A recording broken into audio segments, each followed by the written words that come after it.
அறிவோம். அனைவருக்கும் நமஸ்காரம்.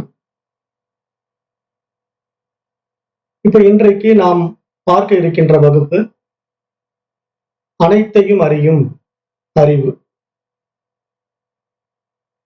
இப்ப இந்த பாடத்திட்டத்தின் மூலமா நம்ம என்ன புரிஞ்சுக்கிட்டோம் அப்படின்னு பார்க்கும்போது, பிரம்மம் இரண்டு நிலைப்பாடுகள்ல இருக்கு அப்படின்னு நம்ம புரிஞ்சுக்கிட்டோம். ஒன்று நிர்குண பிரம்மம், இன்னொன்று சர்க்குண பிரம்மம். அப்ப பிரம்மம் எதிலும் சம்பந்தப்படாமல் தன்னில் தானாய் தன்மயமாய் தனித்துவமாய் இருந்தால் அதற்கு நிர்குண பிரம்மம் என்று பெயர். அதே பிரம்மம் இந்த உலகமாக வியாபித்து விசேஷ சுகங்களில் ஈடுபட்டு கொண்டிருந்தால் அதற்கு சர்க்குண பிரம்மம் என்று பெயர். ஆக மொத்தம் இங்கு படைக்கப்பட்டவைகள் எல்லாமே பிரம்மத்துக்கு வேறாக இல்லை, எல்லாம் பிரம்மமயம், சர்வம் பிரம்மமயம் என்றுதான் சாஸ்திரம் சொல்லுது. அப்ப அந்த பிரம்மம்ங்கிறது எப்படிப்பட்ட நிலைப்பாடல் இருக்கு அப்படின்னு நம்ம பார்க்கும்போது, அது ஒரு சச்சிதானந்தம் என்று சொன்னோம். சத்துனா இருப்பு, சித்துனா அறிவு. அந்த அறிவு தன்னை அனுபவமாக்குகின்ற பொழுது அது ஆனந்தம் அடைவதுதான் சச்சிதானந்தம் என்ற அதனுடைய நாமம் என்று நம்ம பார்த்தோம். அப்போ இங்க நாமமும் ரூபமும் இல்லாத பிரம்மம் ஒரு உருவத்திலும் ஒரு பெயரையும் கொண்டு வருகிறது அப்படின்னு பார்த்தா அது இந்த பிரபஞ்ச வடிவத்துல வந்துடுது. பிரபஞ்ச வடிவத்துல வந்ததுனால பல்வேறு பெயர்களையும் பல்வேறு உருவங்களையும் தாங்கி இருக்கிறது என்று நம்ம நடைமுறையில பார்க்கிறோம். அப்ப அந்த பிரம்மம் பல்வேறு நிலைப்பாடுகள்ல இருக்கின்ற பொழுது நம்மிடத்திலே உயிராய் இருக்கிறது. ஏன்னா இந்த உடலுக்குள்ள உயிராய் இருந்து கொண்டு பிரகாசித்துக் கொண்டிருக்கிறது. அப்ப உயிர் என்ற ஒரு இருப்பு நம்ம உடம்புக்குள்ள இருக்குது அப்படின்னு நமக்கு தெரியறதுனாலதான் இந்த உடம்பு இயங்குது.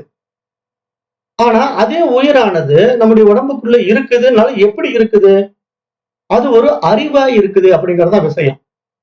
சும்மா உயிரா உள்ள ஓடிக்கிட்டு இருக்கிறது கிடையாது. அது ஒரு அறிவு வடிவமா இருக்கு. அதனாலதான் இங்க நம்ம எல்லாம் புரிஞ்சுக்க முடியுது. நமக்குள்ள அந்த சித்து இருப்பதினால்தான் இங்க நம்ம புறத்திலிருந்து எல்லா விசேஷ சுகங்களையும் பெற்றுக்கொள்ள முடிகிறது. இது இன்னது என்று பகுத்தறிய முடிகிறது அப்படின்னு நம்ம பார்த்தோம். அப்ப இந்த உயிரானது, அந்த இறைவன் பிரம்மம் என்பவர் இந்த சர்க்குண நிலைப்பாட்டுக்குள்ள உடல் எடுத்து வந்துவிட்டா அந்த உயிருக்கு கருவி கரணங்கள் தேவைப்படுகிறது. அந்த கருவி கரணங்கள் எதற்காக அப்படின்னு பாத்தீங்கன்னா அனுபவத்துக்காக. அதாவது இந்த விசேஷ சுகங்களை அனுபவம் பெறுவதற்காகவே இந்த கருவியத்தையும் கரணங்களையும் உண்டாக்கி வைத்திருக்கிறது என்று நம்ம பார்க்கிறோம். அப்ப கருவி கரணங்கள் இல்லாத பொழுது உயிர் இந்த உடலை கொண்டு செயல்பட முடியாது என்று நமக்கு நன்றாக தெரிகிறது. அப்ப ஒரு உயிரானது சூக்கமோ, இந்த உடலானது ஸ்தூலம். அப்ப ஸ்தூலம் என்றால் பரு உடல், பஞ்சபூதங்களின் அடிப்படையில் உண்டாக்கப்பட்ட இந்த பரு உடல் காட்சிக்கு தெரிகின்றது. ஆனால் கண்களால் புலன்களால் அறியப்பட முடியாத உயிரானது இந்த உடலை கொண்டு இயங்குகின்றது என்று நம்ம புரிந்து கொள்ள வேண்டாம். ஏன்னா உடல் இந்த உடல் எதற்காக வந்திருக்கிறது அப்படின்னு நம்ம பார்த்தோம்னா உயிருடைய அனுபவத்திற்காக வந்திருக்கிறது அப்படிங்கறத நல்லா புரிஞ்சுக்கணும். அப்ப இந்த உடலானது உயிரினுடைய அனுபவத்துக்காக வந்திருந்தாலும் கூட எல்லா உடல்களிலும் பெறுகின்ற அனுபவங்கள் அந்த உயிர் தன்னைத்தான் உணர்ந்து கொள்ள முடியுமானா முடியாது என்றதை நம்ம கடந்த பாடங்கள்ல பார்த்தோம். அதுதான் பரிணாமம் என்று சொன்னோம். பரிணாம வளர்ச்சி. அதாவது உடல்கள் பல்வேறு பரிமாணங்கள்ல வளர்ச்சி அடைந்து தாவரங்கள்ல இருந்து அப்படியே படிப்படியா புழு, பூச்சி, ஊர்வன, பரப்பன, மிருகங்கள், பறவைகள் எல்லாம் வந்தது. எல்லாம் கடைசியில மனிதன் வந்தது. அப்ப மனிதன் மட்டும்தான் ஆறாம் அறிவு பரிமாணத்தினுடைய உயர் பரிமாண நிலையில நன்மை தீமைகளை பகுத்தறியக்கூடிய நிலையில தன்னை யார் என்று உணர்ந்து கொள்கிறான். அப்ப அவன் தன்னை யார் என்று உணர்ந்து கொள்ளுகின்ற அந்த அனுபவமே அந்த உயிருக்கு உண்டாகின்ற அனுபவம்.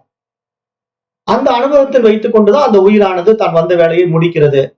இனி அதற்கு உடல் தேவையில்லை என்று முடிவு செய்து விடுகிறது. அந்த அடிப்படையில அந்த குறிப்பிட்ட உடல் மீண்டும் பிறவி எடுக்காத மாதிரி நாம் உண்டாக்கி கொள்கிறோம் என்று பார்க்கப்படுகிறது. அப்ப இந்த பர்டிகுலர் உடல்ல நம்ம இருக்கிறோம் அப்படிங்கிறது எந்த அடிப்படையில நம்ம இந்த இயக்கத்துக்குள்ள இருக்கிறோம் அப்படிங்கிற போது நான் என்ன திருப்பி சொன்னேன் அப்படின்னா, இப்ப இந்த உயிருக்கு இந்த உடல் எடுக்க வேண்டிய ஒரு கட்டாயத்தின் அடிப்படையில பல்வேறு உடல்கள்ல பரிணாமம் பண்ணி பயணம் பண்ணி வந்துகிட்டு இருந்த போது அந்த உடலுக்குள்ளே அறிவினுடைய வெளிப்பாடாக மனம் ஒன்று வந்ததுன்னு சொன்னோம் இல்லையா? அந்த மனசுதான் என்ன பண்ணுதுன்னா நிறைய விசேஷங்களை உள்வாங்கி நான் எனது என்ற ஒரு அபிமானத்துக்குள்ள போய் சிக்கி கொண்டது. அப்ப அந்த மாதிரி மனதானது நான் எனது என்ற ஒரு அபிமானத்துல போய் விசய சுகங்கள்ல சிக்கிக்கொண்டு அவைகளை உண்மை என்று நம்பிக்கொண்டது. அப்ப இந்த அஞ்ஞான நிலை, அந்த மனதினால் ஏற்பட்ட ஒரு அஞ்ஞான நிலை என்ன ஆகுதுன்னா, உயிரையும் அதை நம்ப வைத்து விட்டது. அந்த அஞ்ஞான நிலையில உயிரும் என்ன நம்பிடுச்சு, ஓ நான் இந்த உடல் போல் இருக்கு, நான் இந்த உருவத்தில் இருக்கிறேன் போல் இருக்கு, எனக்கு மனசு இருக்கும் போல் இருக்கு, நான் இப்படி எல்லாம் செயல்பட்டு கொண்டிருக்கிறேன் அப்படின்னு அந்த கருவி காரணங்களை கொண்டு அதனோடு தொடர்பு வைத்துக் கொண்ட காரணத்தினாலே, மனித உடலில் தொடர்பு உண்டாக்கி கொண்ட காரணத்தினாலே உயிரானது தன்னையும் ஒரு குறைத்து மதிப்பீடு செய்து கொண்டு விட்டது அந்த உடலுக்குள் இருக்கின்ற வரையிலும்.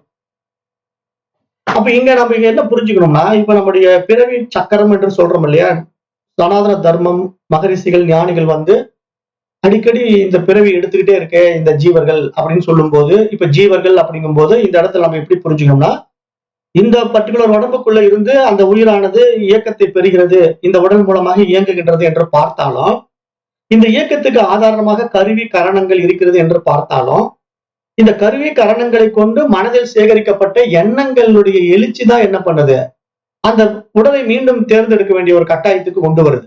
அந்த சித்தத்தில் இருக்கின்ற சேகரிக்கப்பட்ட வாசனைகள் இருக்கு இல்லையா, வாசனைகள், சம்ஸ்காரங்கள், பதிவுகள் என்று நாம் சொல்றோம். இது என்ன பண்ணுதுன்னா, மனசு மீண்டும் ஒரு உடல் எடுப்பதற்கான ஒரு கட்டாயத்தை உண்டு செய்கிறது. அப்ப எப்பெல்லாம் மனசு மீண்டும் ஒரு உடல் தேவை நிமித்தம் உண்டாக்க விரும்புகிறதோ, அப்ப உயிர் அதற்கு சப்போர்ட் பண்ணிடும். உடனே உயிர் உள்ள வந்துடும். அந்த உடல் மூலமா அந்த உயிரானது இயங்க வைக்கும். அப்போ உடல் இயங்கும், மனசு அதுல வேலை செய்யும். இப்படிதான் நம்மள இயங்கிட்டு இருக்கோம். ஒவ்வொருத்தரும் ஒவ்வொரு விதமான உடல் இருக்கிறோம், ஒவ்வொருத்தரும் ஒவ்வொரு விதமான மனநிலையில் இருக்கிறோம். உங்க வாழ்க்கை வேற, இன்னொருத்தருடைய வாழ்க்கை வேற, என்னுடைய வாழ்க்கை வேற, ஒவ்வொருத்தரும் வேற வேற வாழ்க்கை வாழ்றோம்.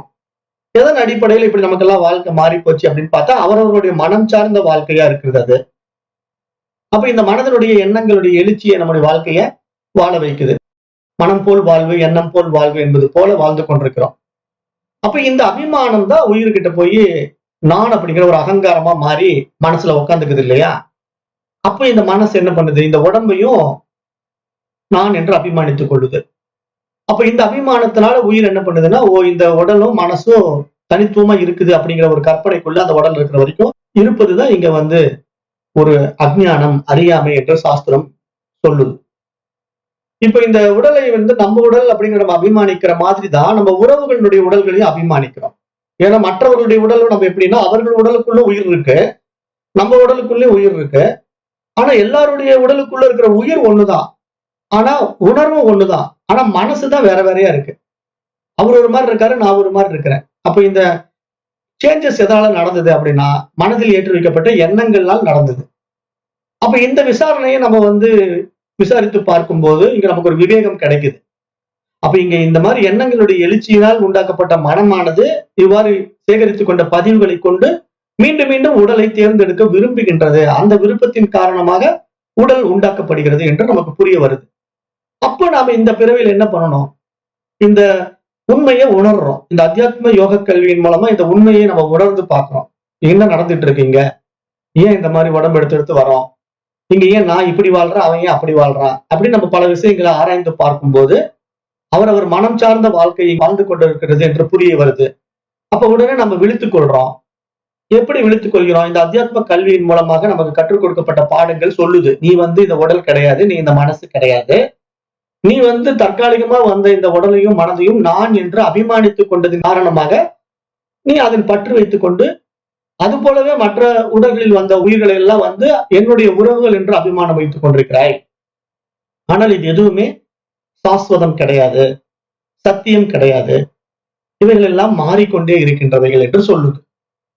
அப்ப எது இங்க சத்தியமாக இருக்கிறது அப்படின்னு பார்க்கும்போது, பிரம்மம் மட்டும் சத்தியம், இந்த ஜகத் என்பது மித்தியா அப்படின்னு மகா வாக்கிய உபதேசம் நமக்கு புரிய வைக்குது.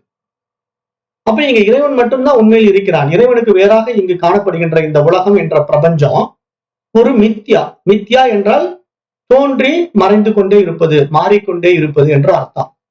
அதாவது இன்றைக்கு இருக்கிற மாதிரி நாளைக்கு இருக்காது, நேற்று இருந்த மாதிரி இன்றைக்கு இல்லை. அப்ப இந்த மாற்றங்கள் நிகழ்ந்து கொண்டே இருப்பதற்கு பெயர் மித்யா. ஆனா அசத்தியம் என்று சாஸ்திரம் சொல்வதில்லை, அதை நல்லா புரிஞ்சுக்கணும். பிரம்மம் சத்தியம், ஜகத் அசத்தியம் அப்படிங்கிற வார்த்தையே சாஸ்திரம் கையாளுவது கிடையாது. அசத்தியம் என்று சொன்னா அது பொய் என்று ஆயிடும், அப்ப பொய்ன்னு ஒரு விஷயத்த நம்ம பேச வேண்டியதே கிடையாது. ஆனா இது பொய் இல்ல. இந்த பிரபஞ்சம் இருக்குது. ஆனால் மாறிக்கொண்டே இருக்கிறது. ஆகவே இது மித்தியா. அத நல்லா புரிஞ்சுக்கணும். ஏன் இது பொய் இல்ல அப்படின்னா, இது அந்த பிரம்மத்தினுடைய ஒரு பிரதிபிம்பம் தான் இந்த பிரபஞ்சம். அப்ப அந்த பிரம்மமே தன்னை மனதின் மூலமாக வெளிப்படுத்தி இந்த பிரபஞ்சமாக இருக்குது. அப்ப இதனுடைய வெளிப்பாடு அந்த பிரம்மத்தினுடைய வியாபகத்திலே வெளிப்பட்ட மனம் என்ற ஒரு கருவியினாலேயே பிரதிபிம்பித்து காணப்படுகிறது. இப்ப நாம என்ன பண்றோம்? நம்முடைய உருவத்தை பார்ப்பதற்கு நமக்கு வேறாக புறத்திலிருந்து ஒரு கண்ணாடியை வைத்துக் கொண்டு பார்க்கிறோம். அந்த கண்ணாடியை நாமளே உருவாக்குறோம். அதற்கான அறிவு நம்ம இடத்திலேயே இருக்கு. அதனால நம்ம என்ன பண்றோம்? ஒரு சாதாரண பிளைன் கண்ணாடி எடுத்து பின்னாடி பாதரசத்தை தடவி அதை கொண்டு நான் என்னுடைய உருவத்தை அந்த கண்ணாடியில் பார்க்கிறேன். அப்ப என்னால அந்த பிரதிபிம்பத்தை பார்க்க முடிகிறது. பார்க்கும்போது எனக்கு தெரியுது. இது என்னுடைய பிரதிபிம்பம் தான். நான் இப்படிதான் இருக்கிறேன் அப்படிங்கிறது எனக்கு தெரியுது. அது மாதிரி பிரம்மம் என்ன பண்ணுதுன்னா, தன்னுடைய மாயா சக்தியினால இந்த பிரபஞ்சத்தை உண்டாக்கி அதுல சில லீலைகள் புரியுது. அந்த மாயா சக்தியை தான் இங்க மனசுன்னு சொல்றோம். சக்தி அப்படிங்கிற ஒரு வார்த்தை இருக்கு பாத்தீங்களா? அந்த சக்திக்கு பேர் தான் ஈஸ்வரன் என்று சாஸ்திரம் சொல்லுது. அந்த ஈஸ்வரன் தான் இங்க காஸ்மிக் மைண்ட், யூனிவர்சல் மைண்ட், இந்த பிரபஞ்சமா இருக்கு. அப்ப இந்த பிரபஞ்சமாக இருந்து கொண்டு இங்கு எல்லாவற்றையும் அந்த மனதின் வழியாக பிரம்மம் பார்த்து கொண்டிருக்கிறது. பிரம்மம் பொறுத்த வரைக்கும் சாட்சியா இருக்கு. ஆனா இந்த உலகம் என்பது இயக்கத்தில் இருக்கு.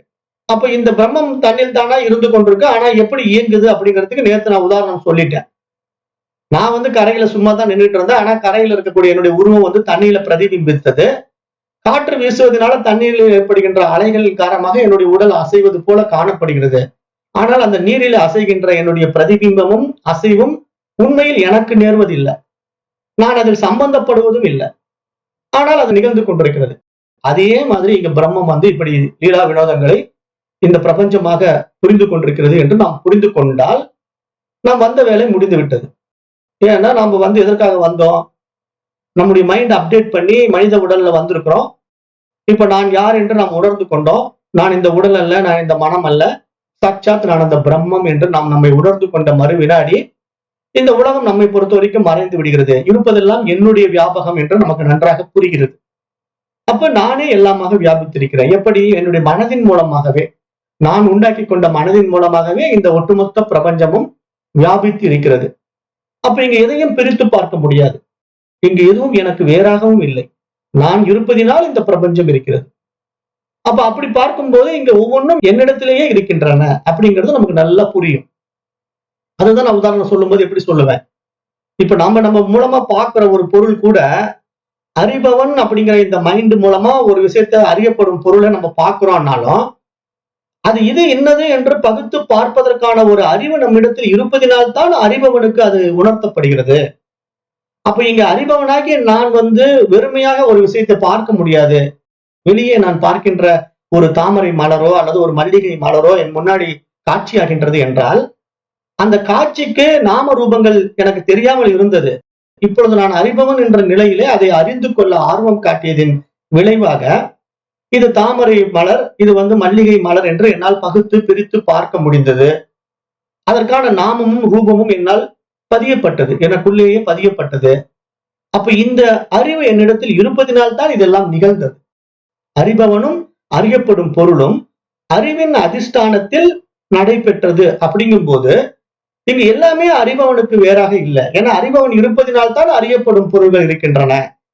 அப்ப இது பேனா, இது பென்சில், இது மலர் என்று நம்மால் எப்படி அத்தனையும் அறியப்படுகின்றதோ அவைகள் எல்லாம் என்னுடைய அனுபவத்திற்கு வருவதினாலே நான் இருப்பதினால்தான் அவைகள் இருக்கின்றன. நான் இல்லாவிட்டால் அவைகள் இல்லை.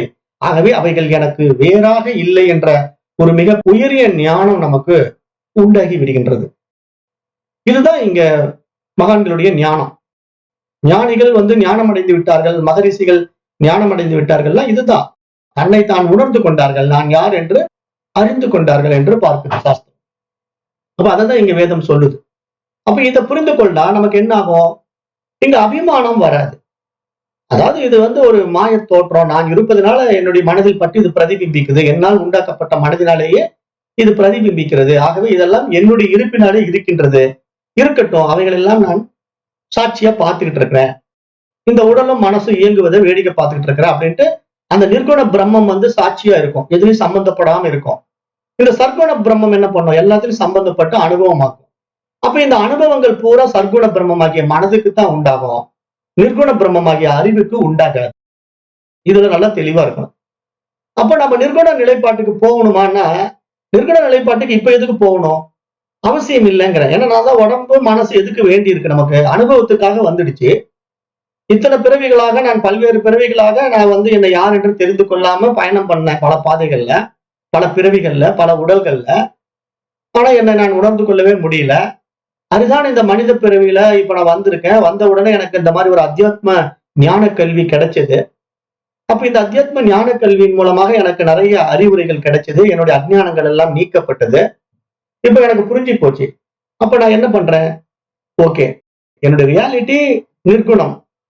நான் வந்து உடலற்றவன், மனமற்றவன், எந்த ஒரு புலன்களும் இல்லாதவன் தான் நான். ஆனா நான் என்ன பண்ணிட்டேன்? உடலையும் எடுத்துக்கிட்டேன், மனசையும் கொண்டு வந்துட்டேன், புலன்களையும் கொண்டு வந்துட்டேன், உலகத்தை அனுபவமாக்கி கொண்டு இருக்கிறேன். தேவையானதை அனுபவமாக்கிக்கிட்டு இருக்கேன். எனக்கு வேணுங்கிறதுனால தான் இந்த அனுபவத்துக்கு வந்திருக்கிறேன். அப்ப இந்த அனுபவம் என்ன நடந்துட்டு இருந்தது? அஞ்ஞானத்தினால இருந்த உடல்கள்ல வந்து பல அனுபவங்கள் எனக்கு கஷ்டத்தை கொடுத்தது, சில அனுபவங்கள் எனக்கு சுகத்தை கொடுத்தது. அதனால நான் நிறைய துயரங்களை அனுபவித்தேன். மேலும் மேலும் நான் பரிமாணங்கள்ல உயர்ந்து மனிதன் என்ற ஒரு நிலைப்பாட்டுக்கு வந்துட்டேன். இப்ப நான் விழித்துக் கொண்டேன்.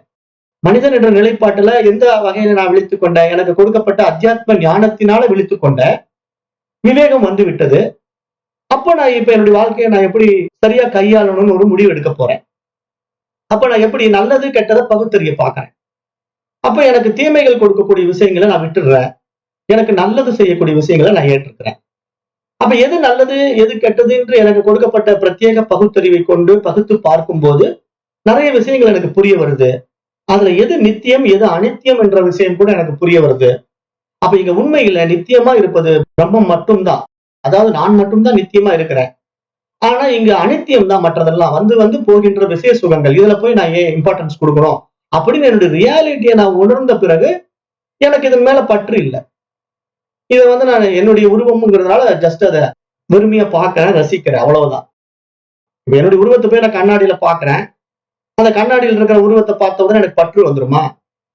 எனக்கு தெரியும் அந்த கண்ணாடியில் இருக்கிற உருவம் என்னுடைய உருவம் தானே, சரி என்னுடைய உருவம் எப்படி இருக்கு அப்படின்னு நான் அதை பார்த்து ரசிக்கலாமே தவிர அந்த உருவம் என்னதுங்க, அது எனக்கே உரித்தானது அப்படின்னு அதனால பற்று வச்சுக்க வேணாம்னா வச்சுக்க மாட்டேன்.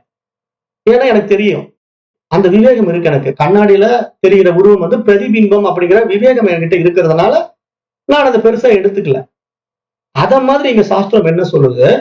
இந்த பிரபஞ்சமா நானே தான் இருக்கிறேன்னு உங்களுக்கு தெரிஞ்ச பிறகு இதை ஏன் நீங்க பெருசா எடுத்துக்கணும்? எதுக்கு இது மேல பற்று வைக்கணும்? இது என்னுடைய ரிஃப்ளெக்ஷன் தானே. என்னால் என்னுடைய வைபவத்தினால இந்த உலகத்தை இந்த பிரபஞ்சத்தை நான் படைக்க முடியுது, அனுபவிக்க முடியுது. இதுல நிறைய விசேஷ சுகங்கள் இல்ல, ஆனந்தத்தையும் படுறேன், துயரத்தையும் படுறேன். ஆனா இப்ப மெச்சூரிட்டி எனக்கு கூடிட்டதுனால எனக்கு துயரம் கொடுக்கின்ற விஷயங்கள் இருந்து நான் விலகி நிக்கலாம் இல்லையா? அதுதான் எனக்கு கொடுக்கப்பட்ட விவேகம். அந்த விவேகத்தை நம்ம எப்படி கையாளுறதுங்கிறதான மனித பிறவியினுடைய மகத்துவம். மிருகங்களுக்கு தெரியாது, பறவைகளுக்கு தெரியாது. இப்ப நான் ரோட்ல நடந்து போயிட்டு இருக்கேன். ஒரு இடத்துல திடீர்னு பாத்தீங்கன்னா சரியான முள் தடம், எங்க பார்த்தாலும் முள்ளு, நெரிஞ்சில் முள்ளா கிடக்குது. இப்ப என்னால அங்க நடந்து அந்த பக்கம் போக முடியாது. அப்ப நான் என்ன பண்றது? உடனே ஒரு செருப்பு எடுத்து காலில் போட்டுக்கிட்டு நடக்கலாம்ல. அப்ப செருப்பு எடுத்து நான் போட்டுக்கிட்டு நடந்தேன்னா நான் எந்த பக்கம் வேணா அந்த நெரிஞ்சில் முள்ள நடந்து போக முடியும். ஆனா என்ன முள்ளு குத்தாது. அதுவே நான் வந்து செருப்பு போடுறதுக்கு பதிலா அது எத்தனை கிலோமீட்டர் அந்த நெரிஞ்சில் முள் இருக்குன்னு தெரியல, எதுக்கு ஒரு பெரிய பெட்ஷீட் எடுத்துட்டு வாங்க, இல்லைன்னா ஒரு பெரிய பலகை கொண்டு வாங்க அப்படின்னு போட்டு பெரிய பலகையை போட்டு நான் அந்த பலகை மேல நடந்து போனாலும் போலாம். ஆனா இங்க என்ன புத்திசாலித்தனம்? அந்த நெரிஞ்சல் முள்ள கால் படாம இருக்கிறதுக்கு தடம் பூரா நான் வந்து எதேனும் ஒன்றை வேய வேண்டுமா?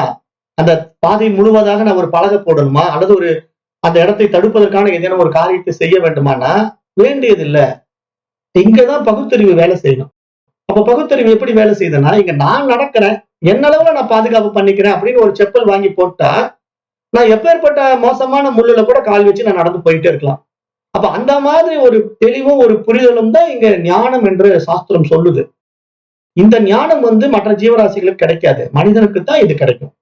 அப்ப இந்த மாதிரி ஒரு விஷயத்தை பகுத்து பிரிச்சு பார்க்கறான்ல, அவன் தான் புத்திசாலி, அவன் தான் விவேகி. அவனுக்கு தான் இந்த ஞானம் கிடைக்கும். அவன் தான் வைராக்கியத்தினால் இதை அடைய முடியும். வைராக்கியம் என்றால் என்ன? பற்றற்ற நிலை. அப்ப இந்த உலகத்தின் மீது பற்று வராது. அவனுக்கு புரிஞ்சு போயிடும், இது எல்லாம் வந்து என்னுடைய மாய உருவங்கள், என்னால் உண்டாக்கப்பட்டது, நேற்று இருக்கும் இன்னைக்கு இல்ல, இன்றைக்கு இருப்பது நாளைக்கு இருக்காது, ஏன் இதன் மேல அபிமானம் வைக்கணும்? அதனால இதுல அபிமானம் வைக்கிறதுக்கு ஒண்ணும் இல்ல. வருவது வரட்டும், போறது போகட்டும். என்னுடைய அனுபவத்துக்குள்ள இருக்கிறது இருக்கட்டும், இல்லாதது பற்றி எனக்கு கவலை இல்லை அப்படின்ற ஒரு இயல்பாக பார்க்கின்ற மனோபாவத்தில உயர் பரிமாண நிலையில உயர்ந்து நிற்கின்ற மகான்களும் ஞானிகளும் இந்த உலகத்தை சர்வசாதாரணமாக கையாளுகின்றார்கள் என்று நாம் நடைமுறையில பார்க்கிறோம். ஆனா இது புரியாதவர்கள் தான் பாதை மாறி போகின்றார்கள். எனக்கு வருகின்ற துயரம் என்று வருந்துகிறார்கள். அவர்களுக்கு ஏதேனும் ஒரு விதத்திலே பொருளாதார முன்னேற்றம் வந்துவிட்டால் தலைகால் புரியாமல் ஆடுகின்றார்கள். ஆனால் ஞானிகள் இந்த இருவேறு நிலைகளையும் சமமாக பார்க்கின்றார்கள் என்றுதான் எங்க சாஸ்திரம் சொல்லிக் கொடுக்கிற ஆழமான விஷயம். அப்ப அதை நாம இங்க உள் வாங்கிக்கணும்.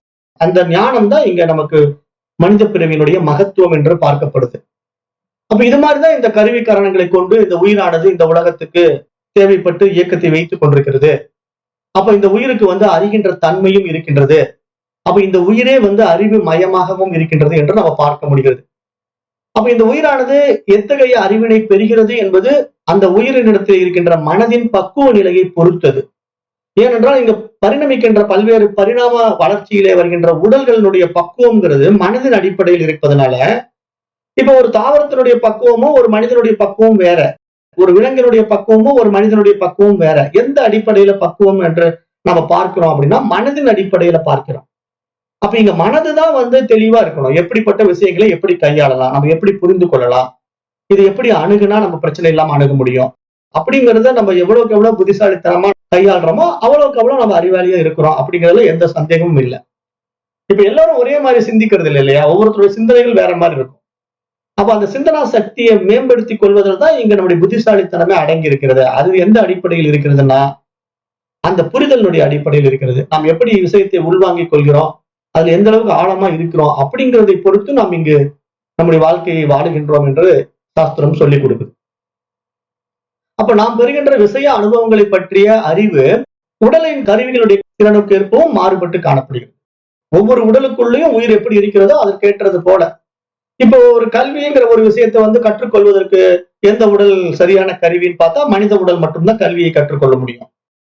வேற ஒரு மிருக உடல் இருந்துட்டு கல்வி கற்றுக்கொள்ள முடியுமானா கற்றுக்கொள்ள முடியாது. அப்ப அந்த அடிப்படையில் நம்ம பார்க்கும்போது மனிதன் மட்டுமே இங்க அறிவுபூர்வமான ஆக்கப்பூர்வமான அறிவை பயன்படுத்தி கொண்டு பல துறைகளிலே முன்னேறி பல வகையான கண்டுபிடிப்புகளை இந்த சமுதாயத்திற்கு கொடுத்திருக்கின்றான். அவைகள் எல்லாம் விஞ்ஞான அறிவுகளாக மனிதனிடத்திலே வெளிப்பட்டு காணப்படுகின்றன. அத்தகைய விஞ்ஞான அறிவுகளும் கூட அந்த உள்ளிருக்கின்ற அக அறிவின் காரணமாகத்தான் வெளிப்படுகின்றன என்றுதான் எங்க சாஸ்திரம் சொல்ல வருது. அப்ப அப்படித்தான் நம்ம இங்க ஒவ்வொரு விஷயத்தையும் கையாண்டு கொண்டிருக்கிறோம். அப்ப இந்த அடிப்படையில தான் நம்முடைய அறிஞர்களுடைய கண்டுபிடிப்புகள் எல்லாம் நம்ம பார்க்கிறோம்.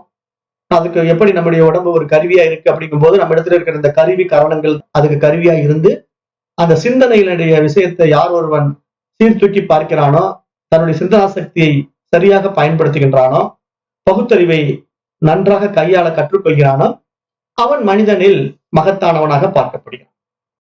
அப்படிப்பட்ட மனிதர்கள் தான் இந்த உலகத்துக்கு ஏதேனும் சாதிக்கிறார்கள், சாதனை செய்கின்றார்கள், மற்றவர்களால் மதிக்கப்படுகிறார்கள். மற்றவர்கள் மதிக்கப்படுவதில்லை. என்ன காரணம்? அவர்கள் அந்த சிந்தனா சக்தியை சரியாக பயன்படுத்த தெரியாமல் வாழ்ந்து மறைந்து விட்டார்கள். அதாவது மனித பிறவியில் வந்தும் கூட அவர்கள் அதை பயன்படுத்திக் கொள்ளாத ஒரு அவல நிலையிலேயே வாழ்ந்துவிட்டு இறந்து விட்டார்கள் என்றதான் நம்ம பார்க்கிறோம். அப்ப இந்த புரிதல் தான் நமக்கு இங்கு தேவைப்படுது என்று சாஸ்திரம் சொல்லிக்கிட்டே வருது.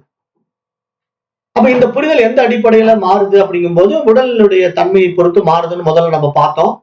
அது ஒரு அறிவு தாவரத்துக்கு உண்டான வெளிப்பாடு, அப்புறம் மிருகங்களுக்கு உண்டான வெளிப்பாடு, மனிதனுக்கு உண்டான வெளிப்பாடு அப்படிங்கும் போது மனிதனிடத்துல அந்த அறிவு அதீதமாக வெளிப்பட்டு பிரகாசிக்கக்கூடிய ஒரு வாய்ப்பு இருப்பதனால அரிதான உடல் மனித உடல் என்றும் நம்ம புரிந்து கொண்டோம். அப்ப இந்த இடத்துல நம்ம எங்க சேஞ்ச் ஆகணும் அப்படின்னா மைண்ட்ல தான் சேஞ்ச் ஆகணும். அதாவது இந்த பிரகாசிக்கின்ற அந்த அறிவு மனித உடலில் எந்த அடிப்படையில் பிரகாசிக்குது அப்படின்னா மனதின் அடிப்படையில் பிரகாசிக்குது.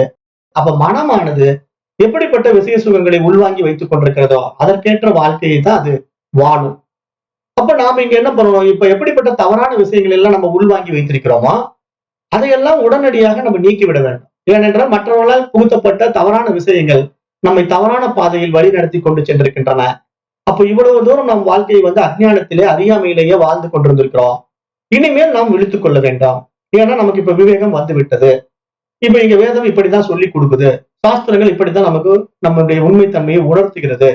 ஆகவே நாம் உடனடியாக இந்த கருவி காரணங்களை ஆக்கப்பூர்வமான செயல்களில் ஈடுபடுத்தி இந்த சமுதாயத்துக்கு சேவை செய்பவனாக வாழ்ந்து இந்த உடலை விட்டு விட்டு செல்ல வேண்டும் என்று சாஸ்திரம் சொல்ல வருது. அப்ப இதுதான் இங்க புரிதல். அதாவது மனிதன் அப்படின்றவன் ஒரு மகத்தானவனாக எப்ப பார்க்கப்படும் அப்படின்னா, இந்த உலகத்துக்கு ஏதேனும் ஒரு உபகாரமாக வாழ்ந்தால்தான் அவன் மகத்தானவனாக பார்க்கப்படுவான். இல்லைன்னா 10ஓடு 11 வந்து விட்டு போகின்ற மனிதர்களா நாமளும் வந்து விட்டு போனோம்னா இந்த உலகத்துல நம்ம வந்ததும் தெரியாது, போனதும் தெரியாது. நீங்களே கவனிச்சு பாருங்க. இப்ப நம்முடைய மூதாதையர்கள் இருந்தாங்க, நம்ம தாத்தா இருந்தாரு, பாட்டி இருந்தாரு, அவங்க முப்பாட்டம் இருந்தாங்க. இவங்க எல்லாம் யாராவது நம்முடைய சந்ததியில, நம்முடைய பரம்பரையில பெயரும் புகழும் அடைந்தார்களான இல்லை இல்லையா? காரணம் என்ன? அவர்கள் சராசரி மனிதர்களாக வாழ்ந்து விட்டு இறந்து விட்டார்கள். வந்தார்கள், உண்டார்கள், உறங்கினார்கள், இறந்து விட்டார்கள். அப்ப நாமளும் வந்தோம், உண்டோம், உறங்கினோம், இறந்து விட்டோம் அப்படிங்கிறதுக்கு எதுக்கு மனுஷ பிறவி? தேவையில்லைல்ல. அப்ப நம்ம இந்த பிறவியை எப்படி பயன்படுத்தணும்னா, நம்ம மனிதனாக வந்து விட்டோம், நம்ம மகத்தானவனாக இந்த உலகத்துக்கு காணப்படணும். அப்பதான் நம்ம வந்ததனுடைய நோக்கமும் முழுமையடையும், நாமளும் வந்த வேலையை முடிச்சுட்டோங்கிற ஒரு திருப்தியோட இந்த உலகத்துல உடலை விட்டுட்டு போலாம். இந்த உடலை விட்டுட்டு போகிறது அப்படிங்கிறது சுயநலமா வாழ்ந்து உடலை விட்டுட்டு போறது கிடையாது. பொதுநலமாக வாழ்ந்து உடலை விட்டுட்டு போகணும். ஏன் பொதுநலமா வாழணும்னு சாஸ்திரம் சொல்லுது அப்படின்னா, நீங்க எல்லாமே நான் தானே, எனக்கு வேற எதுவுமே இல்லை. என்னுடைய வைபவத்தினால் இதெல்லாம் படைக்கப்பட்டு என்னுடைய அனுபவத்துக்கு கொண்டு வரப்பட்டு அனுபவத்தில் இருக்கின்றன. அப்ப இந்த அனுபவங்கள் எல்லாமே என்னிடத்தில் நிகழ்வதனால நான் நல்ல அனுபவங்களை உண்டாக்கிக்கிறேன் அப்படின்னு நம்ம முடிவு பண்ணி நல்ல அனுபவங்களை நாம் இந்த உலகத்துக்கு உண்டாக்கி ஆனந்தமாக வாழ்வது சாத்தியம். ஆக மனிதன் வாழும் போதே ஆனந்தத்தை அடைவதுதான் இங்க மோட்சம், முக்தி, வீடு வேறு என்று சாஸ்திரம் சொல்லுது. அது இந்த வேதாந்த சாஸ்திரம் இந்த மாதிரி விளக்கம் கொடுக்குது. ஏன்னா நீ வாழும் போதே இந்த நிலையை அடைந்து விட்டாயானால் உனக்கு அவ்வளவு ஆனந்தம் இங்கேயே கிடைக்கும். இந்த பூலோகமே உனக்கு சொர்க்கம் மாதிரி இருக்கும். அப்படிப்பட்ட வாழ்க்கையை வாழு. இதை விட்டுட்டு எங்கேயோ சொர்க்கம் இருக்குன்னு ஆசைப்படாத, அதை அடையிறேன்னு சொல்லி அனாவசியமான காரியங்கள்ல ஈடுபடாத அப்படிங்கிற ஒரு விஷயத்தை வேதாந்த சாஸ்திரம் சொல்லுது. ஏன் வேதாந்த சாஸ்திரம் சொல்லுது அப்படின்னு நான் சொல்றேன்னா, இப்ப வேத விஷயங்கள் எவ்வளவோ வழிமுறைகள்ல பயணம் பண்ணாங்க இல்லையா, அந்த இறுதி நிலையில் தான் வேதாந்தம் என்று உரைத்தார்கள். வேதத்தின் அந்தம் அப்படின்னா வேதத்தினுடைய இறுதி என்று அர்த்தம். அதாவது வேதம் எவ்வளவோ விஷயங்கள் இதுக்கு முன்னாடி சொல்லி இருக்கலாம், ஆனா அதுக்கு ஒரு முடிவு தெரியணும்ல.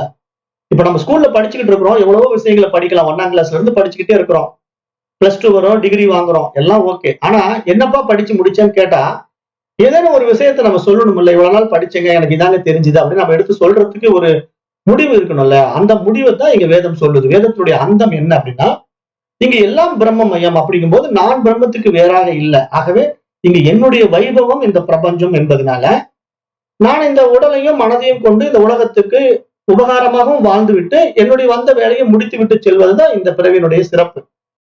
அப்ப அதைத்தான் நம்ம இங்க செய்யணும். இதுதான் ஞானிகளுடைய நிலைப்பாடு, மகான்களுடைய நிலைப்பாடு. அதைத்தான் நம்ம இங்க சாஸ்திரத்து வழியா பார்த்துக்கிட்டே வரோம். அப்ப இங்க இந்த விஷயத்துல நம்ம நல்லா இங்க உள்வாங்கிக்கணும். அதாவது பிரம்மம் 2 நிலைகள் இருக்கு. நிர்குண நிலைப்பாடுல அதுக்கு எதுவுமே தேவையில்லை, சர்க்குண நிலைப்பாடுல எல்லாம் தேவைப்படுகிறது. ஆனா இப்படி சர்க்குண நிலைப்பாடில் வந்தவர்கள் இதை மறந்து விட்டார்கள். அவர்களுக்கு ஞாபகம் படுத்துவதற்குத்தான் மகான்கள் பூரா வந்தார்கள்.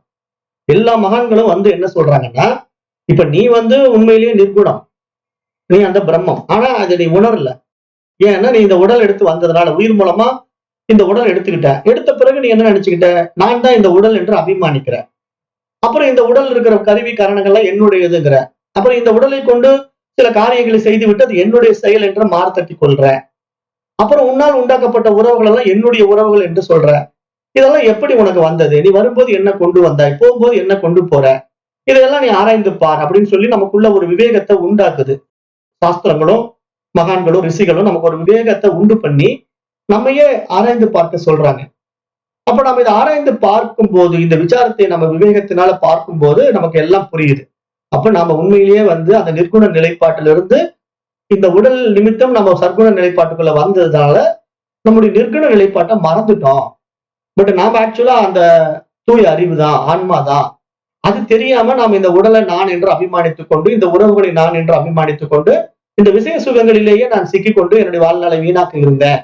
அப்ப எனக்கு இந்த ஞானம் கிடைத்து விட்டது. அப்ப இனிமேல் நான் இந்த வாழ்நாளை ஒரு விவேகத்தோட வாழ்ந்து மிச்ச நாட்களை இந்த உடல் இருக்கின்ற வரைக்கும் கருவியாக வைத்துக் கொண்டு கையாளுகின்றேன் அப்படிங்கிற ஒரு தெளிவு தான் இங்க ஞானிகளுடைய ஜீவன் முக்தி நிலை என்று சாஸ்திரம் சொல்லுது. ஜீவன் முக்தி அப்படின்னாலே இந்த ஜீவன் என்றது உயிர் அடைந்த முக்தி. வாழுகின்ற பொழுது இந்த உயிரானது அந்த ஆனந்தத்தை அனுபவமாக்குகின்ற நிலைப்பாடு என்றுதான் நம்ம இங்க பார்க்கணும். இத நம்ம பகவான் ஆதிசங்கரர் கூட தன்னுடைய நூல்ல நிர்வாண சடகத்துல அழகா சொல்லியிருக்காரு. இப்ப நிர்வாண சடகம் எதை பற்றி பேசுது? பகவானுடைய ஆதிசங்கருடைய நிர்வாண சடகம் அப்படின்னு பாத்தீங்கன்னா, அது நிர்குண பிரம்ம நிலைப்பாட்டை நமக்கு ஞாபகப்படுத்துது. அதாவது ஆதிசங்கரர் எந்த நிலையில இருந்தார் அப்படின்னா, நிர்குண நிலையை நமக்கு உணர்த்துவதற்காக அந்த உணர்வு நிலை பரிமாணத்துல போய் நமக்கு புரிய வைக்கிறார். அந்த பாடல் தான் இந்த நிர்வாண சடகம் அப்படிங்கிறது. அந்த பாடல் என்ன சொல்லுது? மனோபுத்தி அகங்கார சித்தாணி நாகம் அப்படின்னு ஒரு பாட்டு இருக்கு. இப்படிதான் அந்த பாடல் தொடங்குது. அது கிட்டத்தட்ட பாத்தீங்கன்னா 6 பாடல்கள் இருக்கு. அந்த 6 பாடல்களுமே ரொம்ப அற்புதமான பாடல்கள். அந்த பாடல்கள் என்ன சொல்ல வருது அப்படின்னு நீங்க பாடல்களுடைய கருத்தை பாத்தீங்கன்னா, அந்த பாடல் நீங்க தனியா அப்புறம் நான் ஒரு யூடியூப்ல கொடுத்திருப்ப கேட்டுக்குங்க. விஷயத்தை மட்டும் சொல்றேன். நான் இந்த மனம் அல்ல, நான் இந்த புத்தி அல்ல, சித்தமும் நான் அல்ல, நான் காதுகளும் அல்ல, நாக்கும் அல்ல, மூக்கும் அல்ல, கண்களும் அல்ல, வானமும் அல்ல, பூமியும் அல்ல, அக்னியும் அல்ல, காற்றும் அல்ல, சித்தமெல்லாம் சிவானந்த ஸ்வரூபமாக நானே இருக்கின்றேன். அந்த சிவமே நான், சிவமே நான் அப்படின்னு தான் இந்த பாடல் வரும். இந்த நிர்வாண சடகம் அப்படிங்கிற பாடல் அந்த சிவம் அப்படிங்கிற வார்த்தைக்கே அறிவு என்றுதான் பொருள். ஏன்னா நம்ம சிவம் அப்படின்ன உடனே நம்ம சிவபெருமானுடைய இமேஜினேஷனுக்கு போயிடக்கூடாது. உடனே நம்முடைய மைண்ட் என்ன பண்ணுதுன்னா, சிவம் அப்படின்னா அந்த ஜடாமுடி வச்சுக்கிட்டு கையில இது வச்சிருப்பாரு, உடுக்க வச்சிருப்பாரு அப்படிங்கிற ஒரு இமேஜினேஷன் போறோம் இல்லையா? அப்படி போகக்கூடாது. ஏன்னா உண்மையிலேயே அந்த மாதிரி சிவபெருமான் மாதிரி யாரெல்லாம் இருந்தாங்கன்னா ரிஷிகள் இருந்தாங்க. பண்டைய ரிஷிகள் சிவபெருமானுடைய வடிவத்துல, அதாவது தலையில எல்லாம் ஜடாமுடி விட்டுக்கிட்டு, கையில உடுக்க வச்சுக்கிட்டு, சூடாயத்தை வச்சுக்கிட்டு எல்லாம் இப்ப கூட சுத்துறோம் இல்லையா? அதோரிகள் எல்லாம் நீங்க பாத்தீங்கன்னா சிவபெருமான் மாதிரியே ட்ரெஸ்ஸிங் சென்ஸ்ல சுத்திக்கிட்டு இருப்பாங்க. அப்ப அவரை பார்த்தா சிவம் அப்படின்னு நம்ம சொல்றது எந்த அடிப்படையில சொல்றோம்? நிர்குண நிலைப்பாட்டுல நம்ம சிவம் அப்படின்னு சொல்றோம். அதையே நம்ம இப்படி புரிஞ்சுக்க கூடாது. சகுன அடிப்படையில் இருக்கிறத நிர்குண அடிப்படையில புரிஞ்சுக்க கூடாது. ஏன்னா நிர்குண அடிப்படையில உருவமே கிடையாது. சிவம் என்பதற்கு உருவமே கிடையாது. அப்ப சிவம் என்பதை நம்ம நிர்குண நிலைப்பாட்டுல பார்க்கும்போது அது அறிவு என்றுதான் பார்க்கணும். அதை உருவத்துக்குள்ளேயே போகக்கூடாது. அதை விஷ்ணுவாகவும் பார்க்கக்கூடாது, பிரம்மாவாகவும் பார்க்கக்கூடாது, சிவமாகவும் பார்க்கக்கூடாது. இங்க விஷ்ணு, பிரம்மா, சிவன் எல்லாமே நம்முடைய பண்டைய ரிஷிகள் தான். அதாவது இந்த சனாதன தர்மத்தினுடைய ஆதியில இந்த உலகத்துக்கு இதை எடுத்து உபதேசித்த ஞானிகள், மகான்கள் என்றுதான் நம்ம பார்க்கணும். சிவபெருமான ஆதி ரிஷி என்றுதான் சாஸ்திரம் சொல்லும். அதாவது பின்னாடி சைவ சித்தாந்தம் முதல் கொண்டு நீங்க எந்த நூல்களை படிச்சாலும் அவரை ஆதி ரிஷி, ஆதி யோகி அப்படின்னு தான் சொல்லுவாங்களே தவிர, அவர் எங்கேயோ நிர்குண பிரம்மமா இப்படி இருக்காரு அப்படின்னு சொல்லவே மாட்டாங்க. ஏன்னா சரியா வேதம் படிச்சிருந்தா நிர்குண பிரம்மத்துக்கு உருவம் இல்லைங்கிறது எல்லாருக்கும் தெரியும். ஆனா அறகுறையா படிச்சவங்க தான் என்ன பண்ணுவாங்க? நிர்குண பிரம்மங்கிற நிலைப்பாட்டிலேயே சிவத்தை பார்ப்பாங்க. அப்ப நிர்குண நிலைப்பாட்டுல சிவத்தை பாக்குறவங்க உருவத்திலேயே கற்பனை வச்சுக்கிட்டு இருக்கு இல்லையா? மைண்ட் என்ன பண்ணுதுன்னா அந்த உருவத்தை விட மாட்டேங்குது. அப்ப சிவம்னு உடனே அவங்களுக்கு உடனே மைண்டுக்குள்ள ஸ்ட்ரைக் ஆன விஷயம் என்ன அப்படின்னா, அந்த வேஷம், அந்த ஜடா முடியும், கையில சூலாயுதமும் உடுக்கையும் வச்சிருந்தா சிவம் அப்படிங்கிற ஒரு விஷயம் மைண்டுக்குள்ள உடனே வந்துடுது. வந்த உடனே அதுதான் நிர்குண பிரம்மம் அப்படின்னு நினைக்கிறாங்க இல்லையா? இதுதான் அவங்களால ஜெயிக்க முடியல. அவங்க ஜெயிக்கவும் முடியாது. ஏன்னா அங்க உருவத்துக்குள்ளேயே இல்ல அவரு. அந்த பிரம்மம் என்பது உருவத்துக்குள்ளேயே இல்ல. அதனால அந்த உருவமற்ற நிலையை நமக்கு உணர்த்துவதற்காகத்தான் ரிஷிகள் இங்க என்ன சொல்றாங்க? அந்த உடலே நீ கிடையாதுங்கும் போது நீ எப்படி போய் அதை பிடிச்சுக்கிட்டு சிவம் சிவம் ரகலை பண்ணிட்டு இருக்கிற? அது கிடையாதுங்கிறத ஆதிசங்கரர் சொல்றாரு. நான் மனம் அல்ல, புத்தியும் அல்ல, சித்தமும் அல்ல, காதுகளும் அல்ல, நாக்கும் அல்ல, அதாவது புலன்களும் நான் அல்ல அப்படிங்கறத ரொம்ப விலாவாரியா பேசுறாரு. அப்புறம் என்ன சொல்றாரு அடுத்த பாடல்ல? நான் பிராணனும் அல்ல, பஞ்ச வாயுக்களும் அல்ல, 7 தாதுக்களும் அல்ல, பஞ்ச கோஷங்களும் அல்ல, பேச்சும் அல்ல, கை கால்களும் அல்ல, செயல்படுகின்ற புலன்களும் நான் அல்ல, சித்தமெல்லாம் சிவானந்த ஸ்வரூபமாக நானே இருக்கின்றேன். நானே சிவம், அந்த சிவமே நான் அப்படின்னு தான் அவர் ஒவ்வொரு பாடல்லையும் இறுதியா முடிக்கிறாரு. அதுதான் சிவோகம் சிவோகம் அப்படின்னு முடியும். சிவானந்த ரூபம், சிவோகம் சிவோகம். அந்த சிவானந்த ரூபமா நானே இருக்கிறேன் அப்படிங்கிறத இங்க சொல்ல வராரு. ஆனா அந்த ரூபம்ங்கிறது எப்படின்னா நிர்குண ரூபம். அந்த சிவானந்த ரூபம் என்பது நிர்குண வடிவம். உங்களுக்கு புரிய வைக்கணும்னா அதுக்கு வடிவம் இல்லை என்று சொல்வதற்காக அப்படி சுட்டி காட்டப்படுகிறது. அப்ப எனக்கு வெறுப்பும் இல்லை, விருப்பம் இல்லை, பேராசியம் இல்லை, மோகமும் இல்லை, கர்வமும் இல்லை, பொறாமையும் இல்லை, அறம்பொருள் இன்பம் வீடு என்று எதுவுமே எனக்கு கிடையாது. ஏனென்றால் சித்தமெல்லாம் சிவமான சிவானந்த ஸ்வரூபம் என்றுதான் நிர்வாண சடகம். இவ்வளவு விஷயங்கள் நம்ம சொல்லிட்டே இருக்கு. அதே மாதிரி அந்த நிர்குண நிலைப்பாட்டுக்குள்ள போயிட்டா எனக்கு புண்ணியமும் இல்லை, பாவமும் இல்லை, சௌக்கியமும் இல்லை, துக்கமும் இல்லை, மந்திரங்களும் இல்லை, தீர்த்த ஸ்தலங்களும் இல்லை, மறைகளும் வேள்விகளும் கூட எனக்கு இல்லை. நான் உணவும் அல்ல, உண்பவனும் அல்ல, உண்ணப்படுபவனும் அல்ல. சித்தமெல்லாம் சிவானந்த ஸ்வரூபமாக நானே இருக்கின்றேன். அந்த சிவமே நான், சிவமே நான் என்றுதான் அந்த நிர்வாண சடகம் மீண்டும் மீண்டும் சொல்லும். அதே மாதிரி திருப்பியும் சொல்றார், எனக்கு மரணமும் இல்லை, மரண பயமும் இல்லை, ஜாதியும் இல்லை, ஜாதி பேதமும் இல்லை, தந்தையும் இல்லை, தாயும் இல்லை, இவர்களால் எனக்கு ஜன்மமும் இல்லை, குற்றமும் இல்லை, சுற்றமும் இல்லை, குரு சிஷ்யன் என்ற உறவும் இல்லை. சித்தமெல்லாம் சிவமயமான சிவானந்த ஸ்வரூபம், அந்த சிவமே நான், அந்த சிவமே நான் என்று சொல்கிறார். அப்ப இதை நல்லா இங்க நம்ம உள்வாங்கிக்கணும். ஏனென்றால் நான் குணபேதம் இல்லாதவன், எந்த ரூபமும் இல்லாதவன், எங்கெங்கும் எப்போதும் எல்லா புலன்களிலும் நானே நீக்கமர நிறைந்திருக்கின்றேன். எனக்கு பந்தமும் இல்லை, முக்தியும் இல்லை, நான் எதனாலும் அளக்க முடியாதவன். சித்தமெல்லாம் சிவமான சிவானந்த ஸ்வரூபம், அந்த சிவமே நான், அந்த சிவமே நான் அப்படின்ட்டு இந்த நிர்வாண சடகம்ங்கிற பாடல் ரொம்ப அருமையா ஆதிசங்கரர் நமக்கு ஏற்றி கொடுத்திருக்கார். ரொம்ப அருமையான பாடல். அது நான் அப்புறமேட்டு உங்களுக்கு அனுப்புறேன், அதை கேட்டுக்குங்க. அப்ப எதுக்காக இந்த பாடல் நான் இங்க எடுத்து உங்களுக்கு சொல்றேன் அப்படின்னா, நம்முடைய ரியாலிட்டிங்கிறது அந்த சிவானந்த ஸ்வரூபம் அப்படிங்கிறது எப்படின்னா நிர்குண நிலைப்பாடு. அதை சிவம் அப்படின்னா அறிவு என்று பெயர், மங்களம் என்று பெயர். அதாவது சிவம் அப்படிங்கிற வார்த்தைக்கே அறிவு மங்களம் அப்படிங்கிற அடிப்படையில் தான் சொல்லப்படுதே தவிர உருவத்தின் அடிப்படையில் அது சொல்லப்படவில்லை என்று நீங்க நல்லா புரிந்து கொள்ளணும். அப்ப அந்த நிலையில நாம இங்க இந்த விஷயத்தை நம்ம ஆழமா உணர்ந்து பார்க்கும்போது இங்க இறைவனுடைய இருவேறு நிலைப்பாடுகள்ல நிர்குணத்துக்கு இங்க எதுவும் தேவையில்லை, ஆனா சர்க்குணத்துக்கு இங்க எல்லாம் தேவைப்படுது. அப்ப நாம இப்ப சர்க்குண நிலைப்பாட்டுக்குள்ள இந்த உடலையும் மனதையும் கருவியாக கொண்டு இந்த உலகத்தை கையாண்டு கொண்டிருக்கிறோம். அப்படி நம்ம கையாண்டு கொண்டிருக்கின்ற இந்த உலகத்தை நம்ம எந்த அடிப்படையில இப்ப பார்க்க போறோம் அப்படின்னா நம்முடைய புத்திசாலித்தனத்தின் அடிப்படையில் தான் இதை பார்க்க போறோம். அதான் ரொம்ப முக்கியம். இதை பற்றி நாரத மகரிஷி என்ன பண்றாருன்னா, சாந்தோக்கிய உபநிஷத்தினுடைய ஒரு பகுதியில இந்த கதை வருது. அதை எடுத்து இப்ப நான் உங்களுக்கு சொல்றேன். அது என்ன சொல்ல வர்றாருன்னா, சனத்குமாரர் என்ற ஒரு ரிஷி இருக்காரு. அதாவது சனகாதி முனிவர்கள் என்று 4 முனிவர்கள் இருக்காங்க. இவங்கதான் பண்டைய ரிஷிகள். நம்முடைய பாரத தேசத்துல பிரம்மா, விஷ்ணு, சிவன் என்ற ரிஷிகளுடைய வரிசையில இவர்களும் வராங்க. இந்த 4 பேர் வராங்க, சனகாதி முனிவர்கள் அப்படின்ட்டு. அதுல சனத்குமாரர் அப்படிங்கிற ஒரு ரிஷி கிட்ட நாரதர் போறாரு. போயிட்டு, மகா ரிஷியே, நான் உண்மையான அறிவு நிலையை நான் உணரணும்னு ஆசைப்படுறேன். அதாவது என்னுடைய சொரூபம், என்னுடைய இயல்பு, என்னுடைய யதார்த்தம் எனக்கு என்னன்னு தெரியல. அந்த தக்க அறிவை எனக்கு தாங்கள் தான் புகட்ட வேண்டும் என்று அந்த சனத்குமார ரிஷியிடம் இந்த நாரதர் போய் கேட்கிறாரு. அப்ப உடனே இந்த சனத்குமாரர் என்ன சொல்றாரு நாரதர் கிட்ட, சரி நாரதா, உனக்கு நான் அந்த அறிவை புகட்டுவதற்கு முன்னாடி உன்னிடத்துல என்னென்ன அறிவு இருக்குது அதையெல்லாம் நீ எனக்கு கொஞ்சம் வெளிப்படுத்த, உன்னிடத்துல இருக்கிற அறிவுகள் எல்லாம் உங்ககிட்ட என்னென்ன இருக்குன்றத சொல்லு அப்படின்னு கேட்கிறாரு. அப்ப உடனே நாரத மகரிஷி என்ன சொல்றாருன்னா, எனக்கு வேதங்கள் எல்லாம் தெரியும், இலக்கணங்கள் எனக்கு நன்றாக தெரியும், இதிகாசம் புராணங்கள் எல்லாமே நான் நன்றாக கற்று வைத்திருக்கிறேன், எனக்கு கணிதம் தெரியும், தத்துவம் தெரியும், விஞ்ஞானம் தெரியும், பௌதீகம் தெரியும், ஆயக்கலைகள் 64 எனக்கு தெரியும். இதையெல்லாம் நான் கற்றிருந்தும் கூட எனது உள்ளத்திலே ஒரு குறை இருந்து கொண்டே இருக்கிறது. ஏனென்றால் எல்லாவற்றையும் நான் முழுமையாக தெரிந்து கொண்டதாகவே நான் உணரவில்லை. இவ்வளவு விஷயங்களும் நான் என்னோடக்குள்ள தெரிஞ்சு வச்சிருந்தாலும் எனக்கு ஏதோ ஒரு திருப்தியற்ற நிலை இருந்து கொண்டே இருக்கிறது என்று யார் சொல்றான்? நாரத மகரிஷி சனத்குமாரர் என்ற ரிஷியின் இடத்துல போய் சொல்றார். அப்போ இந்த இவ்வளவு விஷயங்கள் தெரிந்து கொண்டவருக்கே திருப்தி இல்லைன்னா நாமெல்லாம் ஏமாத்திரம், நீங்க பாத்துக்குங்க. இந்த கதை என்ன சொல்ல வருதுங்கிற விஷயத்துக்காக நான் இதை பேசுறேன். அதாவது நாரத மகரிஷி எல்லாம் மேக்சிமம் படிச்சுட்டாரு. இந்த உலகியல் கல்வி, இந்த உலகியல் கல்வியில 64 கலைகள் கற்றுக்கொண்டார். பௌதீகம், விஞ்ஞானம், தத்துவம், கணிதம், வானசாஸ்திரம், அப்புறம் நம்முடைய சனாதன தர்மத்திலே வந்த இதிகாசங்கள், புராணங்கள், வேதங்கள் எல்லாவற்றையும் கற்று கரைத்து குடித்து விட்டிருந்தாலும் அவரிடத்துல ஒரு பூரண திருப்தி உண்டாகவே இல்லை. பாத்தீங்களா?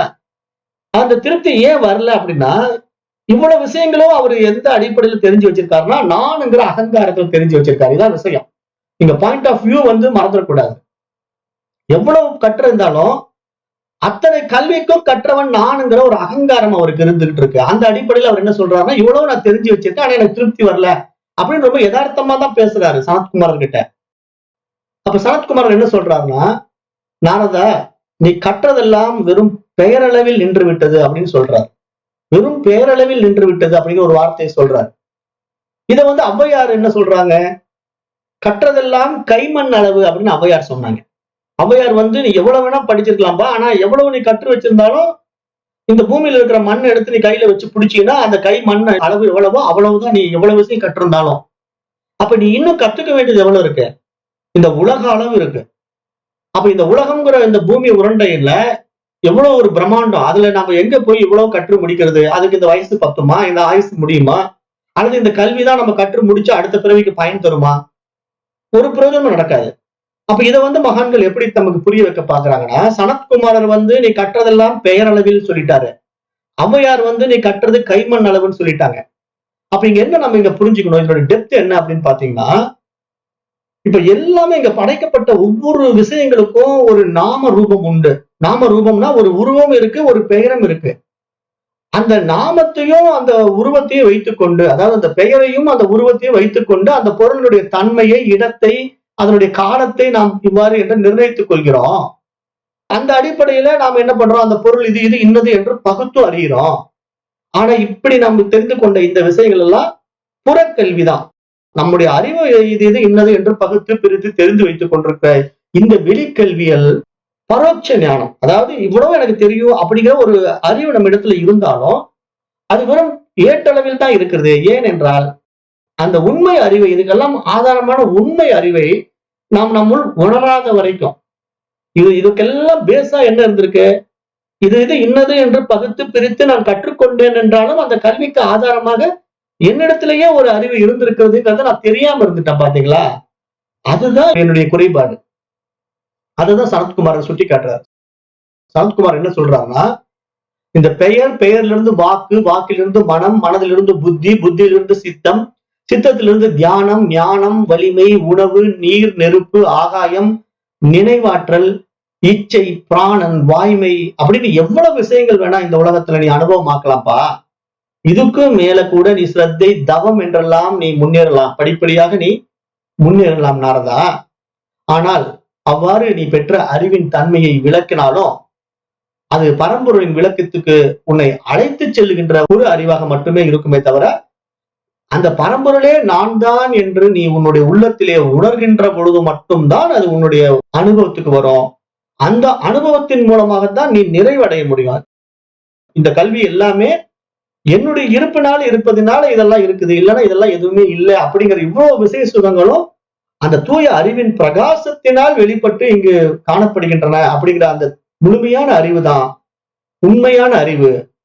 அதுதான் இங்கு பரம்பொருளின் பூரணத்துவம், பூரணத்தன்மை என்று மகான்கள் இங்க சொல்ல வராங்க. இததான் உபநிஷத்து பாடல் கூட இருக்கு.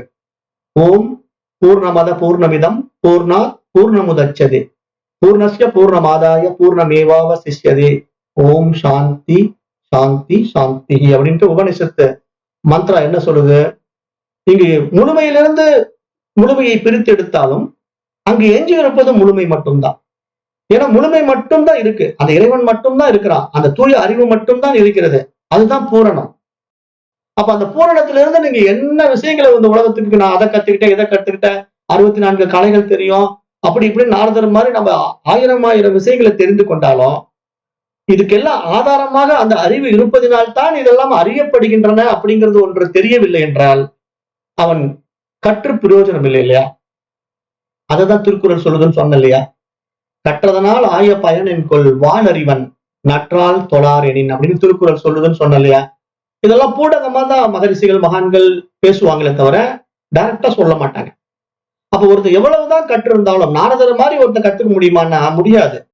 ஏன்னா நம்ம அவ்வளவு விஷயங்கள் அவர் கத்து வச்சிருக்காரு, நாமெல்லாம் என்ன கற்றுருக்கோம், ஒண்ணுமே இல்லை. ஆனா அவ்வளவும் கற்றுக்கொண்டவர்கள் கூட ஒரு குறைபாடு உள்ள அறிவாகத்தான் கற்றுக்கொண்டிருக்கிறார்கள், முழுமை அடையவில்லை, அவர்களுடைய கல்வி முழுமை அடையவில்லை.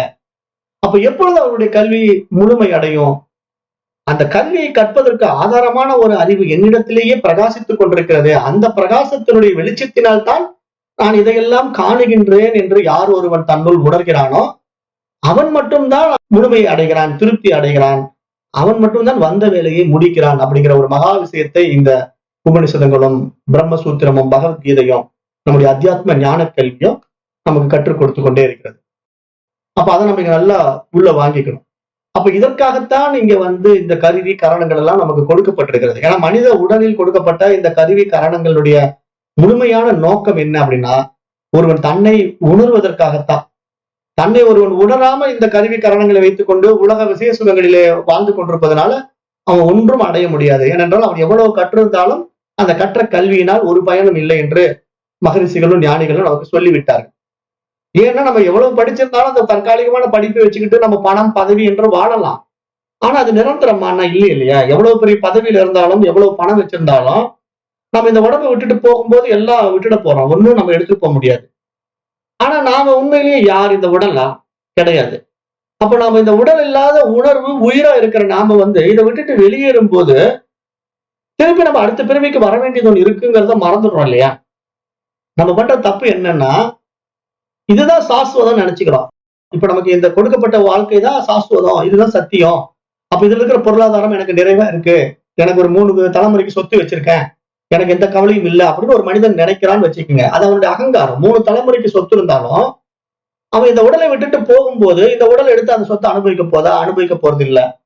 அப்ப இந்த உடலுடைய உறவுகள் என்று அவருடைய பிள்ளைகளோ குழந்தைகளோ எடுத்து அனுபவிக்கிறாங்கன்னாலும் அவனுக்கு அதனால ஏதாவது பலன் இருக்கா? ஒரு பலனும் இல்லை. அவனே போயிட்டான். அதுக்கப்புறம் அவனுக்கு ஏது பிள்ளைகள், ஏது மனைவி, ஒண்ணுமே இல்லை. அவன் இருக்கிற வரைக்கும் தான் இந்த உறவுகள் எல்லாம். அதாவது இந்த பூமியில வாழுகின்ற வரைக்கும் தான் இந்த உறவுகள் எல்லாம். இது என்னுடைய பையன், என்னுடைய மனைவி நம்ம சொல்லலாம். அல்லது ஒரு பெண் இது என்னுடைய கணவர், என்னுடைய குழந்தைகள் என்று சொல்லலாம். ஆனா இதெல்லாம் இந்த உடலும் மனசு இருக்கிற வரைக்கும் தானே. அப்ப நம்ம இந்த உடலையும் மனதையும் விட்டு உண்மை தன்மைக்குள்ள நம்ம வெடித்துக் கொண்டு வெளியேறும் போது, இந்த உடலையும் எதுக்காக வேணாலும் வச்சிருந்தோம் தெரியாமையே இந்த உடம்பை விட்டுட்டு உயிர் வெளியேறும் போது நமக்கு என்ன ஆயிடுது? மீண்டும் ஒரு உடலுடைய நிமித்தம் தேவைப்படுது. காரணம் என்ன? முழுமைப்படுத்தல, வாழ்க்கை நிறைவு செய்யல. அந்த 10ஆம் அறிவுன்னு சொன்னார் இல்லையா திருமூலருடைய திருமந்திரம். நான் கடந்த முறை சொல்லும் போது என்ன சொன்னேன்? இந்த அறிவு பரிமாணத்துல பயணம் பண்ணும்போது 10 அறிவுகள் இருக்குன்னு திருமூலர் சொன்னாரு. 9ஆம் அறிவுங்கிறது கூட ஒரு அனுபவ அறிவா இருந்தாலும் அது முழுமை பெறாத அறிவு. அது நீங்க சுரைக்காய் கையிலேயே வச்சிருந்தாலும் அந்த அறிவு, அந்த அனுபவம் முழுமை பெறல. எப்ப அந்த சுரைக்காயை நீங்க உணவாக உட்கொண்டு அந்த சுரைக்காயும் நானும் வேறு வேறு இல்லை என்ற ஒருமித்த தன்மைக்குள்ள நீங்க வந்து விட்டீர்களோ அதுதான் 10ஆம் அறிவு, அதுதான் 10ஆம் வாசல், அதுதான் பிரம்மரந்திரம் அப்படின்னு நான் உங்களுக்கு கடந்த பாடத்துல சொல்லி புரிய வச்சேன். அப்ப அந்த நிலைப்பாட்டுக்கு நம்ம இங்க உயரணும். நம்முடைய அறிவு பரிமாணத்துல இப்ப நம்ம 6ஆம் அறிவிலேயே நின்றுட்டு இருக்கிறோம். 7ஆம் அறிவு, 8ஆம் அறிவு, 9ஆம் அறிவுங்கிற நிலைப்பாட்டு கூட நம்ம இன்னும் நிறைய பேர் உயரவே இல்லை. ஆனா 10ஆம் அறிவு பரிமாணம்ங்கிறது நான் வேறல்ல, அது வேறல்ல அப்படின்ற அனுபவம். அப்ப அந்த அனுபவம் எப்படி? அறிபவன், அறியப்படும் பொருள், அறிவு எல்லாம் ஒன்று. அறிவு இருப்பதனால் அறிபவன் இருக்கின்றான், அறிபவன் இருப்பதனால் அறியப்படும் பொருள் இருக்கிறது. அதை பார்ப்பான், பார்க்கப்படும் பொருள் பார்வை அப்படின்னு சாஸ்திரம் பேசும். ஆக்சுவலா இங்க பார்ப்பான் அப்படிங்கிற வார்த்தையே அந்த அடிப்படையில வெளிவந்ததுதான். இப்ப பிராமணர்களை நம்ம பார்ப்பான்னு சொல்றோம் இல்லையா? நிறைய பேர் பாப்பான்னு சொல்றாங்க இல்லையா பிராமின்ஸ. அந்த பாப்பான் அப்படிங்கிற வார்த்தையே எதுல வந்தது? அந்த பார்ப்பவன் அப்படிங்கிற அடிப்படையில தான் அது வெளிப்பட்டது. மனம் என்பது இந்த உலகத்துல இவ்வளவு விஷயங்களை பார்த்து கொண்டிருக்கு. ஆனா இந்த பார்ப்பவன் பார்க்கப்படும் பொருளினுடைய பற்றின் காரணமாக அதுல சிக்கிக் கொண்டான் என்றால் அவ்வளவுதான். அவன் பார்வையை விட்டுட்டான்னு அர்த்தம். கண்ணிருந்தும் குருடனாகி விட்டான் என்று அர்த்தம். அப்ப கண்ணிருந்தும் குருடனாய் ஒருவன் வாழ்றது என்ன? வேஸ்ட் இல்லையா வந்த வாழ்க்கை? அப்ப அப்படித்தான் நிறைய பேர் இருக்காங்கல்ல. அதுக்கெல்லாம் நிறைய பழமொழி சொல்லுவோம் இல்லையா? கண் கெட்ட பிறகு சூரிய நமஸ்காரம் பண்ணி ஏதாவது பிரயோஜனம் இருக்கா? கண் இருக்கும் போதே ஒருத்தர் சூரியனை வணங்கினான்னா அது ஒரு பிரயோஜனமா இருக்கும். கண்ணே கெட்டு போச்சு, அதுக்கப்புறம் சூரியன் எங்க இருக்குன்னு கேட்டா அப்ப மட்டும் அவனுக்கு என்ன தெரியவா போகுது? இருக்கும்போதே சூரியனை பார்க்கல, அப்புறம் கண்ணு போன பிறகு சூரியனை பார்த்து அவன் என்ன சாதிக்க போறான்? அப்ப அது நடக்காது அப்படிங்கிறத எப்படி நமக்கு எளிமையா புரிய வைக்கிறாங்களோ அதைத்தான் இங்க ஞானிகள் சொல்றாங்க. அந்த பார்வை இருந்து குருடன் ஆயிட்டியப்பா, உன்னிடத்துல இருக்கிற பார்வையை நீ கவனிக்காம பார்ப்பானா மட்டும் வாழ்ந்துட்டு போயிட்டிய, நீ பாப்பானா இருந்து என்ன பிரயோஜனம்? வேஸ்ட் அப்படின்ட்டாங்க. அப்ப நிறைய பேர் தன்னை பாப்பான்னு மாறு தட்டிக்கிட்டு இருக்கிறதுனால அவங்க பாப்பான்னு ஆயிட முடியாது. பார்வைன்னு ஒண்ணு இருக்குங்கிறத தெரிஞ்சுக்கணும் இல்லையா? அப்ப அதனாலதான் இங்க சாஸ்திரம் என்ன சொல்லுதுன்னா, பிராமின்ஸ் அப்படின்னா பிரம்மத்தை உணர்ந்தவன் தான் சொல்லுது. இங்க வேதகால விஷயம் என்ன அப்படின்னா, பிரம்மத்தை உணர்ந்தவன் பிராமணன். அப்படி அடிப்படையில் தான் வேதம் சொல்லுது. அவன் கல்வி கற்றவன், ஞானத்தை அடைந்தவன், ஞானி அப்படிங்கிற அடிப்படையில பிராமணன் என்று நம்ம பார்க்கிறோமே தவிர, இனபேதமையினால இங்கே பிறப்பால் உயர்ந்தவன் பிராமணன், குலத்தால் தாழ்ந்தவன் சூத்திரன் அப்படின்னு சொல்லவே கிடையாது. எந்த பகவத்கீதையும் அப்படி சொல்லல, வேதமும் அப்படி சொல்லல. ஆனா இடையில் இவர்கள் அறகுறையாக இப்படி புகுத்தி கொண்டதுனால இந்த இனபேதமையும், இந்த மத வேற்றுமைகளும், இந்த ஜாதிகளும், ஒருத்தருக்கு ஒருத்தருடைய காழ்ப்புணர்ச்சிகளும் நம்ம இடத்துல உண்டாக்கப்பட்டன. அதுதான் நான் ஏற்கனவே சொன்னேன். இதெல்லாம் வந்து திட்டமிட்டு உண்டாக்கப்பட்டன.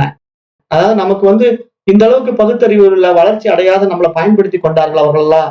ஒரு வகையில் அவர்கள் எல்லாம் புத்திசாலிகள் என்றுதான் நான் சொல்றேன். ஏன்னா ஆங்கிலேயர்கள் எல்லாம் வந்து நம்மளை எப்படி பயன்படுத்தி கொண்டாங்க, நம்முடைய மக்கள் எந்த அளவுக்கு மோசமா இருந்தானுங்களோ அதை அவர்கள் சாதகமாக பயன்படுத்தி கொண்டார்கள்.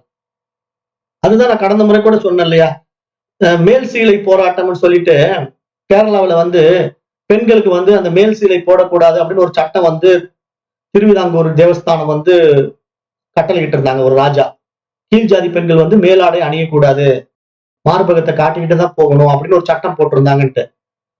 இப்ப இந்த சட்டத்தை வந்து உண்மையிலேயே யார் சாதகமா பயன்படுத்திட்டாங்க தெரியுமா? ஆங்கிலேயர்கள் பயன்படுத்திட்டாங்க. ஆங்கிலேயர்கள் என்ன பண்ணிட்டாங்கன்னா, இப்ப நீங்க வந்து இந்த மாதிரி ராஜாக்களால் அடிமைப்படுத்தப்பட்டு அடிமை வாழ்க்கை வாழ்றீங்க, நீங்க உடனடியா கிறிஸ்டியானிட்டிக்குள்ள சேர்ந்துருங்க, நீங்க கிறிஸ்துவ மதத்தை தழுவிட்டீங்கன்னா உங்களை நாங்க காப்பாத்துறோம். நீங்க இந்து மதத்துல இருக்கிற வரைக்கும் தானே உங்களை இவனுங்கெல்லாம் போட்டு இப்படி அடிக்கிறான், உங்களை வந்து மேலாடை அணியக்கூடாது, கீழ் ஜாதிங்கிறான். மேல் ஜாதி கீழ் ஜாதிங்கிற பிரிவினை வந்து இந்து மதத்துல இருக்கு, ஆனா எங்களுடைய கிறிஸ்துவ மதத்துல இல்ல. ஆகவே நீங்க எல்லாம் கிறிஸ்டியனா மாறிட்டீங்கன்னா நான் உங்களை காப்பாத்துறேன்னு சொன்ன உடனே பெரும்பாலானவங்க எல்லாம் கிறிஸ்டியனா கன்வெர்ட் ஆயிட்டாங்க. காரணம், மானம் காப்பாற்றப்படணும், மேலாடை அணியக்கூடாதுன்னு சொல்லும்போது பெண்களுடைய மான பங்கம் ஏற்பட்டு விடுகிறது. அப்ப நம்முடைய பெரும்பாலான கேரளத்துல பாத்தீங்கன்னா எல்லாம் கிறிஸ்டியனா இருப்பாங்க. நீங்க கேரளாக்குள்ள போயிட்டீங்கன்னா 99% வந்து அதிகமா கிறிஸ்டியானிட்டி தான் இருக்கும். எங்கேயோ கொஞ்சம் தான் இந்துக்கள் இருப்பாங்க, 10% தான் இந்துக்கள் இருப்பாங்க, 90% வந்து கிறிஸ்டியன்ஸ் தான் இருப்பாங்க. என்ன காரணம்னா, அதாவது இந்த நாடார் இந்த மாதிரி மற்ற சமூகத்தை சேர்ந்தவர்கள் எல்லாம் வந்து கீழ் ஜாதி என்று இவர்கள் ஒதுக்கினார்கள். நம்பூதிரிகள் எல்லாம் வந்து பிராமணர்களாகவும், கீழ் ஜாதி நாடார் ஜாதி இவங்க எல்லாம் வந்து சூத்திரர்களாகவும் இவர்களா உண்டாக்கிக்கிட்டு, அதுல வந்து அவங்க பிறப்பால் தாழ்ந்தவன் என்று மட்டும் பார்க்காம அவர்களை துன்புறுத்தவும் செய்தார்கள். அப்ப துன்புறுத்துறதுங்கிறது என்ன? உடையில கூட மேலாடை அணியக்கூடாதுங்கிற கட்டளை எல்லாம் போயிட்டா அது எவ்வளவு ஒரு கஷ்டமான விஷயம். அப்ப இதுக்கு பயந்துகிட்டே என்ன பண்ணாங்க, நிறைய பேர் மதம் மாறினார்கள். அப்படிதான் நம்முடைய சனாதன தர்மத்துல வந்து நிறைய பேர் இந்துக்கள்ல இருந்து கிறிஸ்டியானிட்டிக்குள்ள போனாங்கிறத நம்ம மறந்துட்டோம். ஆனா நம்ம வந்து என்ன சொல்லிட்டு இருக்கோம், எல்லாம் கிறிஸ்துவுக்கு மதம் மாறிட்டாங்க, கிறிஸ்துவுக்கு மதம் மாறிட்டாங்கன்னா அதை மதம் மாற்றுவதற்கு காரணமாவே நாம தான் இருந்திருக்கிறோம். அந்த பாயிண்ட் நீங்க மறந்துடக்கூடாது. கிறிஸ்டியானிட்டிக்கு அவங்க வந்து வேணும்ட்டே போனாங்களா? யாரும் வேணும்ட்டே போய் மதம் மாறல. அவர்களை கட்டாயப்படுத்தி மாற்ற வைத்தார்கள். ஏனென்றால் இவர்கள் இது மாதிரி ஒரு தேவையில்லாத சட்டத்தை போட்டதுனால அவர்கள் வந்து கிறிஸ்டியானிட்டிக்குள்ள மாறின உடனே அந்த கோர்ட் எல்லாம் யாருது? பிரிட்டிஷ் கவர்மெண்ட் கோர்ட் தானே. உடனே கோர்ட் ஆர்டர் வந்துருச்சு, கிறிஸ்டியன்ஸுக்கு வந்து அந்த மாதிரி கண்டிஷன் போடக்கூடாது, மேலாடை அணியக்கூடாது என்று யாரும் சொல்வதற்கு அதிகாரம் கிடையாது என்று ஒரு சட்டம் போட்ட உடனே இவங்க எல்லாம் கிறிஸ்டியனா கன்வெர்ட் ஆன உடனே மேலாடை போட்டுக் கொண்டாங்க. அப்ப வந்து இப்ப யாரெல்லாம் நாடாரு சூத்திரன் அப்படி இப்படின்னு கேவலமா பேசினாங்களோ அவங்க எல்லாம் கிறிஸ்டியன் ஆயிட்டாங்க. அப்ப அவர்கள் மேலாடை போட ஆரம்பித்தார்கள், வெளிநாட்டு மக்களைப் போலவே உடை அணிய ஆரம்பித்தார்கள். அப்பொழுது நம்முடைய இந்துக்கள் பெரும்பாலானவர்கள் வந்து கிறிஸ்துவ மதத்துக்கு மாறிவிட்டார்கள் என்று நம்ம பார்க்க முடியுது இல்லையா? அப்ப இந்த மாற்றத்துக்கு காரணமே நாம் இந்துக்கள் தான் காரணம். என்ன, ஏன் அப்படி மாறணும்னா இந்த புரிதலற்ற தன்மைன்னு தான் நான் சொல்றேன். அதாவது இந்த மாதிரி வேதங்கள் என்ன சொல்லுது, சாஸ்திரங்கள் என்ன சொல்லுது அப்படிங்கறத நம்ம சரியா காது கொடுத்து கேட்காம ஒரு சில சுயநலவாதிகளுடைய பேச்சு கேட்டுக்கிட்டு நம்ம ஆடுறோம் இல்லையா? அதுதான் நம்ம செஞ்ச தப்பு. இது காலகாலமா இருக்கு. உங்களுக்கு அந்த காலத்துல வந்து சைவமும் வைணமும் சண்டை போட்டுக்குது, சைவமும் சமணமும் சண்டை போட்டுக்குச்சு அப்படின்னா எப்படி இதெல்லாம் உண்டாச்சுன்னு நினைக்கிறீங்க? சுயநலவாதிகள்னால அரசர்களை கைக்குள்ள போட்டுக்கிட்டு இதெல்லாம் செஞ்சாங்க. அரசரை வந்து நீங்க கைக்குள்ள போட்டுக்கிட்டீங்கன்னா என்ன வேணா செய்யலாம் ஒரு நாட்டுல. அந்த இப்ப எப்படி அரசியல்வாதியை கைக்குள்ள போட்டுக்கிட்டா அவன் ஒரு கவுன்சிலர் என்ன ஆட்டம் ஆடுறான், அப்ப அது மாதிரிதான் இப்ப ஒரு வீதிக்குள்ள ஒரு கவுன்சிலர் இருக்கான்னா அவன் வந்து அந்த ஏரியாவுக்குள்ள கவுன்சிலர் தான் என்ன, அவன் என்ன வேணா செய்வான். அந்த மாதிரிதான் இன்னைக்கு போயிட்டு இருக்கு. இது அந்த காலத்திலயும் உண்டு. அப்ப இதை நம்ம புரிஞ்சுக்கணும். அதாவது இவ்வளவு பெரிய ஒரு அறிவு பரிமாணத்துக்குள்ள பயணம் பண்ண மனிதனானவன் தன்னுடைய சுயநலத்துக்காக இப்படி எல்லாம் மக்களை வந்து சீர்குலையா செய்தான். இன்றைக்கும் செய்து கொண்டிருக்கிறார்கள். இன்றைக்கும் நாம என்ன பண்றோம், நிறைய விஷயங்கள்ல வந்து அடிமைப்படுத்தப்படுகிறோம். அதுல முக்கியமா நம்ம கல்வி முறையில் அடிமைப்படுத்தப்பட்டிருக்கோம். அது நமக்கு தெரியல. ஏன்னா நம்முடைய கல்வி முறையே வந்து அடிமை வாழ்க்கைக்கான கல்வி முறை. ஏன்னா நீங்க படிக்கும் போதே சொல்லிடுவான், நீங்க இந்த படிப்பு படிச்சுட்டா இந்த ஜாப் கொடுக்குறேன், பிளேஸ்மெண்ட் கொடுக்குறேன்ட்டு. ஏன் சொந்த தொழில் பண்றேன்னு பண்ணக்கூடாதா? சொந்த தொழில் பண்ண விட மாட்டான்.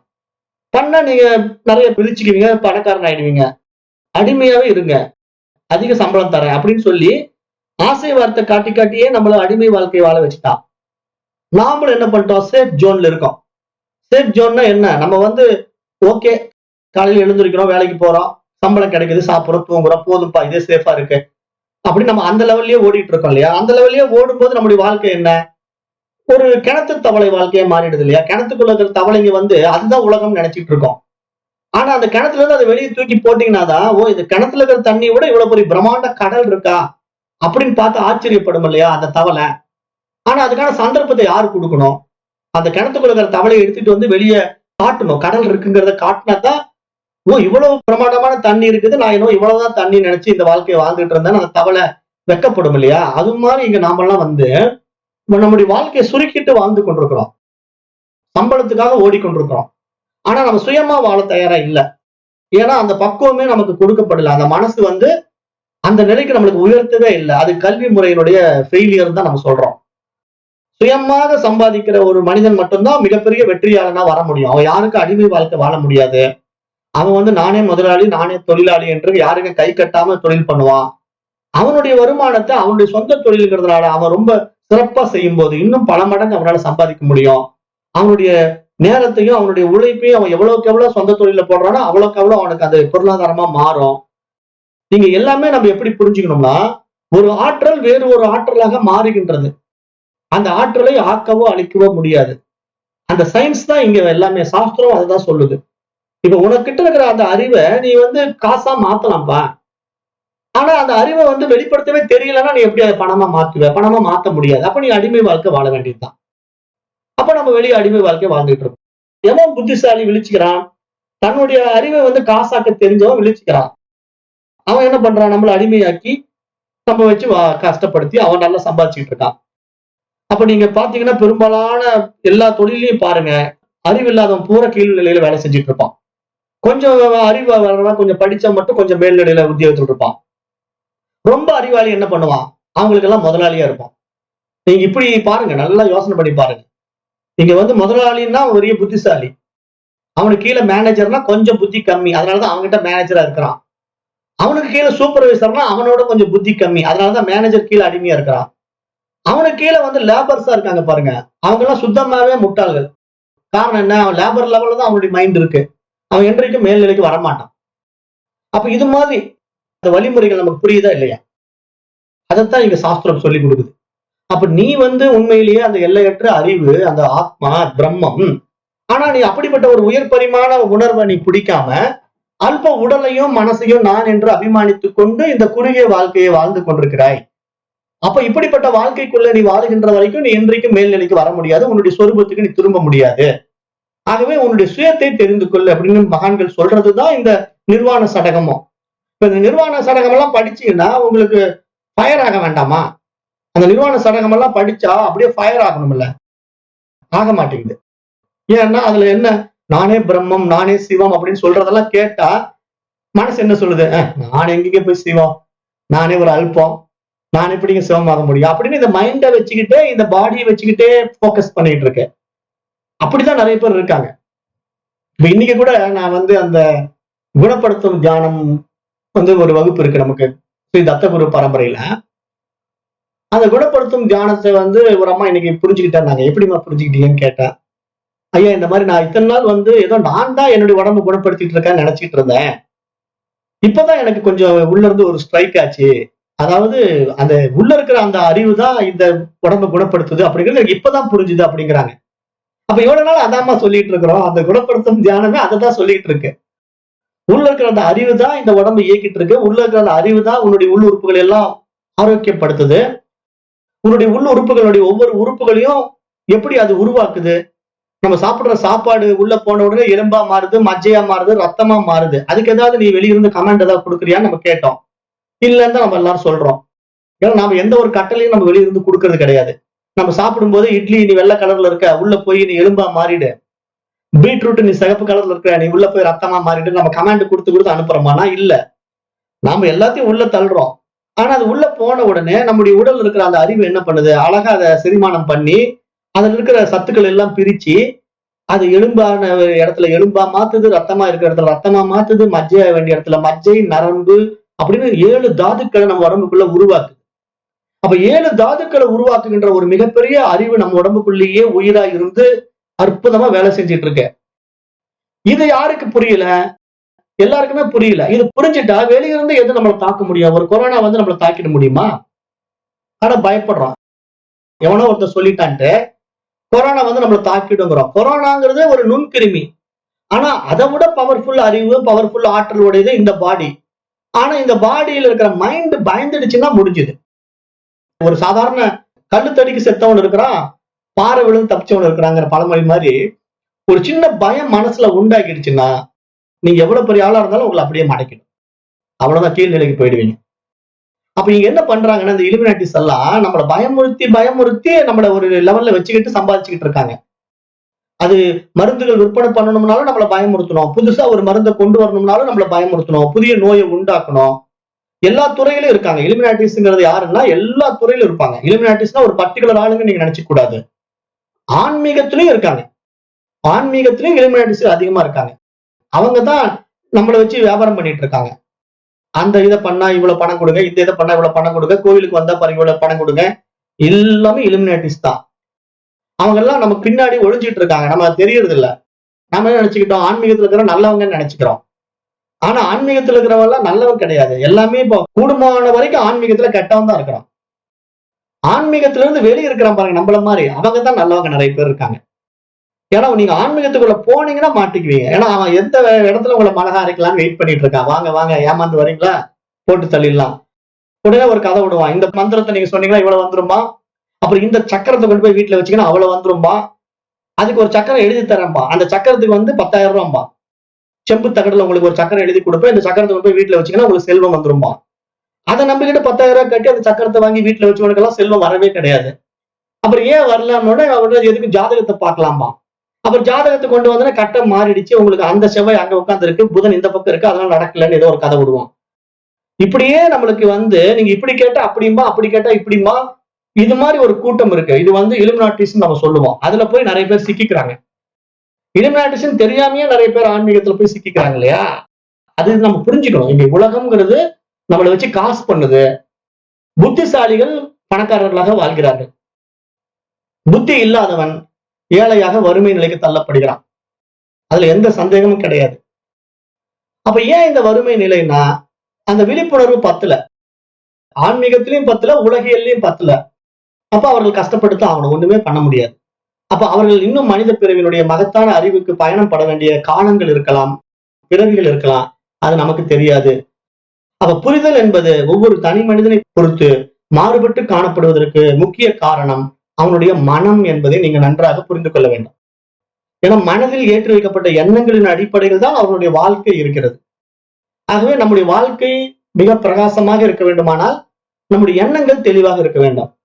நம்முடைய சிந்தனா சக்தி பிரகாசிக்கக்கூடிய அளவுக்கு நம்ம நல்ல விஷயங்களை உள்வாங்கி கொண்டிருக்க வேண்டும்.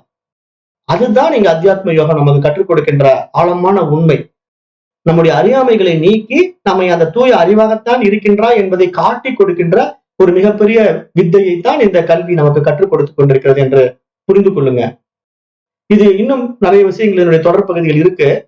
இன்றைக்கு நான் நேரம் கருதி இந்த வகுப்பை நிறைவு செய்கின்றேன்.